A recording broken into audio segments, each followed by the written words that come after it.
Hello and welcome to Access Sportsnet Lakers, driven by your Southern California Honda dealers. I'm Allie Clifton, joined by the Hall of Famer, Big Game James Worthy, five-time champ Derek Fisher, our Laker insider Mike Bresnahan. And guys, a tough one for the Lakers, whom find themselves at 500 yet again on the season, 21-21. And there's a lot of ways that you can look at this. A couple. Many will point to that third quarter alone, outscored 40-23, 4-0 run to close out the first, an 8-0 run to close out the second, a 5-0 run to close out the third. You saw the way in which the Kings finished the game. A reflection of attention to detail, execution when it mattered most. Fish, the Kings earned this one. They got the job done, avoided their sixth straight loss. Yeah, and I mean, we were talking in the break room about finishing quarters and how important that is. And, you know, with the numbers you just broke down, I mean, 4, 8, 5. You know, pretty decent math student. That's 17-0 in about 6 minutes. And so it's not good enough at this level to play good and or decent basketball for 10 minutes and lose the last 2 minutes in that way. You wouldn't expect the younger, inexperienced team to finish quarters better and stronger than an experienced team like the Lakers. But as you said, the Kings did it tonight. They earned the win. No excuses. Got to tip your cap.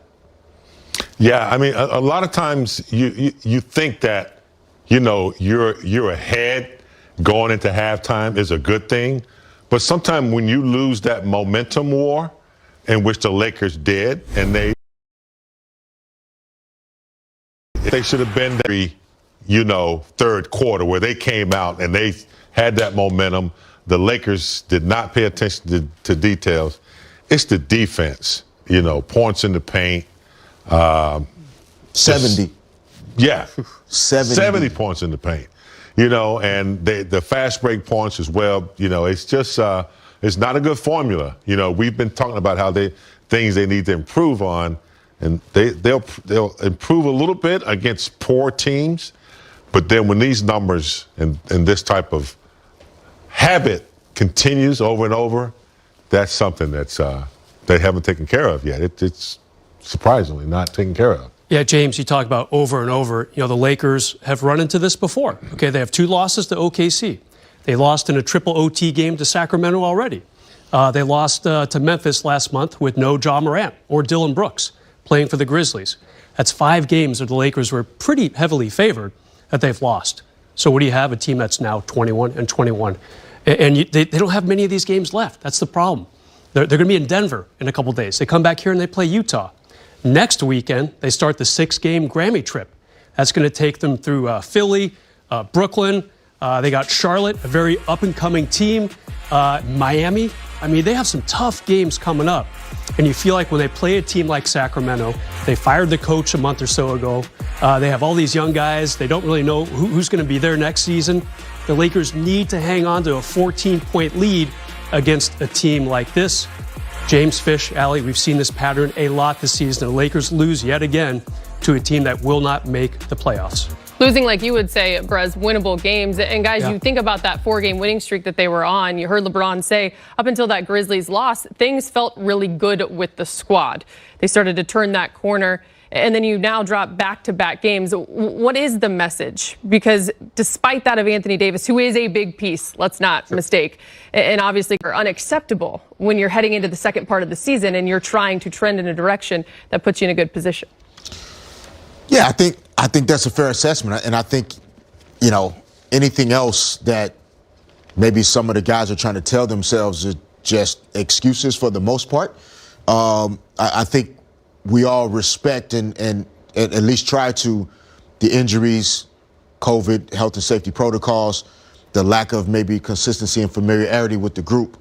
But none of those things absolve you of maximum effort, multiple efforts, proper angles on closeout, communicating on pick and rolls, willing to go and close out to a guy, stop the other team from getting a layup. So those are all things that can be corrected regardless of how many guys dress out for the Lakers, right? And so to me, that's where it all starts.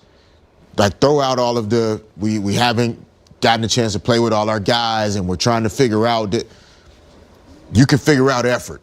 You can figure out communication.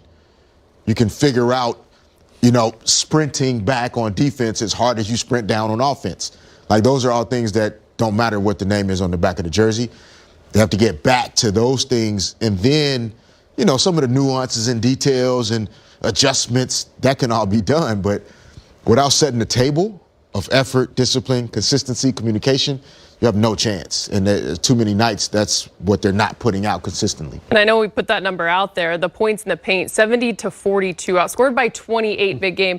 You outscore them from deep by 15. Obviously, there's going to be a difference there. But you talk about the communication, the effort, the inability to stop the dribble penetration, and no real consistent rim protection. That has to be better. Yeah, I mean, you're talking about a team that has, dove right to the bottom defensively. I mean, just 2 years ago, I think we were the best team in the league. Of course, we lost some missing pieces, but there's no excuses for, like Fish said, I mean, effort is, you can't teach that. That's something that's just natural.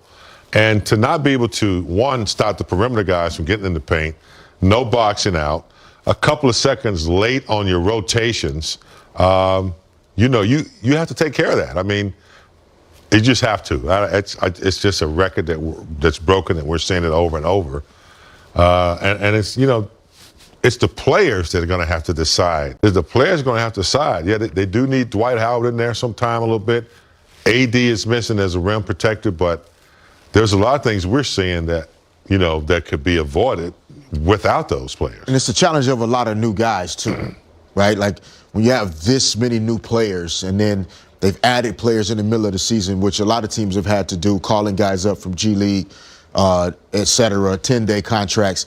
Like, some of the things that we're demanding, asking of them, hoping to see, they are harder to bring forth when everybody is new. Mm-hmm. You very rarely see teams winning championship trophies that have never played together before. Yeah. So to some degree, yes, it takes time to become a champion and become great, but that has to start with maximum effort every night. I agree with you there, but I go to your guy that you picked tonight, Reeves. Maximum effort. Yeah. Every play. Yeah. And so that's what they need as a group. Maybe even when he's making mistakes, his effort is there. So you just got to get to that. Talent's not going to, talent, having the Lakers on the front of the jersey, that's not going to yield you any wins. Not now, not in today's game, because teams are figuring you out. They know that the Lakers will, let you get back in the game. When you start getting that reputation, a lot of times teams will quit on you when you get a lead. Now they feel like they can, Lakers going to let you back in at some point. That's not a good reputation to have. Basketball's a funny game. And if your heart isn't pure, if you're not playing it with the right intentions, it'll treat you bad. It'll show you. Yeah. Just as they say, if you give to the game will give back to you. Which, before we get to the highlight, that is a silver lining, and you got to give credit where credit is due. And Austin Reeves deserves a lot of credit for what he did tonight. A career high 19 points, 4 of 7 from deep, 7 of 10. But it's even outside the numbers, as you guys mentioned, the hustle, the heart, the consistency, just playing the game, Brez, the right way. Yeah, this guy obviously undrafted just a few short months ago. He probably had no idea where his career was going to go. So what did he do? He signed up to play summer ball in Vegas, kind of plucked by the Lakers from there into the game with a couple minutes left. But I think we have to go back to the small ball. And I really like watching it on offense. The ball moves. Everyone seems to get into the flow. But defensively, I just don't know if it's working right now. I mean Memphis, 80 points in the middle two quarters just a few days ago. And again tonight, you already mentioned that 40-point third quarter that the Lakers surrendered to Sacramento tonight.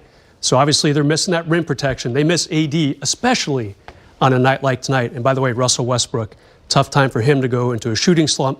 4 for his last 24, I believe it is. 4 for his last 26 in the last 2 games. 2 for 14 tonight, guys. He's struggling. Anthony Davis, a big piece at center for this squad. His reevaluation, and it's only a reevaluation, is just days away. 4-week mark. Let's get you out to the Golden One Center. Check out the highlights of this one as the Lakers up north in Sacramento to take on the Kings.